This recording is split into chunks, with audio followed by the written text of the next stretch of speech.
एक चांगला विषय इथे असताना चर्चेला या निमित्ताने आणला. मी आपल्यासमोर या ठिकाणी असताना मांडलेला आहे. माझ्यानंतरचे असणारे वक्ते याच्यावरती असणारं बोलतील असं मी त्या ठिकाणी मानतो. त्यांचा अनुभव माझ्यापेक्षा असणारा फार मोठा आहे आणि त्या अनुभवातून उद्याची ही परिस्थिती आपल्याला कसं जाता येईल हा त्याच्यातला भाग आहे. आणि उद्या जे संविधान आहे याला असणारा आपल्याला वाचवायचं असेल तर एग्रेसिव्हली आपल्याला असणारा बाहेर पडावं लागेल.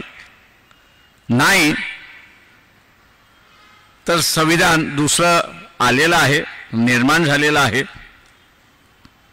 ज्याला कोणाला बघायचं असेल तर त्यांनी असणारं पार्लमेंटच्या लायब्ररीमध्ये जावं. त्याची असणारी एक कॉपी त्या ठिकाणी आहे. आणि जो आमूलगर बदल आहे तो आपल्याला त्याच्यामधला असणारा दिसतोय अशी असणारी परिस्थिती आहे.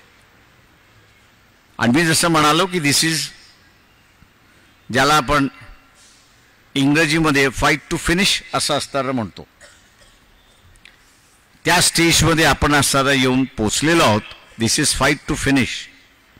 त्याच्या एकतर आपण आपल्या विचारसरणीचा असणारा ह्या देश चालवायचा किंवा त्यांना ज्या विचारसरणीने पाहिजे त्या विचारसरणीने देश चालवायचा आणि तो आपण बघत राहायचं अशी असणारी ही लढाई असं मी त्या ठिकाणी मानतोय.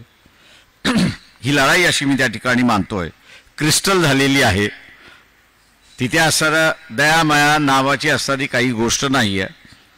फक्त आपण वाचतोय की आपण कैद होतोय हीच खरे प्रश्न आहे. आणि तो प्रश्न मला वाटतं या निमित्ताने ॲड्रेस केला जाईल. राष्ट्र सेवा दलाच्या वतीने तो ॲड्रेस केला जाईल, त्याचा मार्ग काढला जाईल अशी अपेक्षा मी बाळगतो.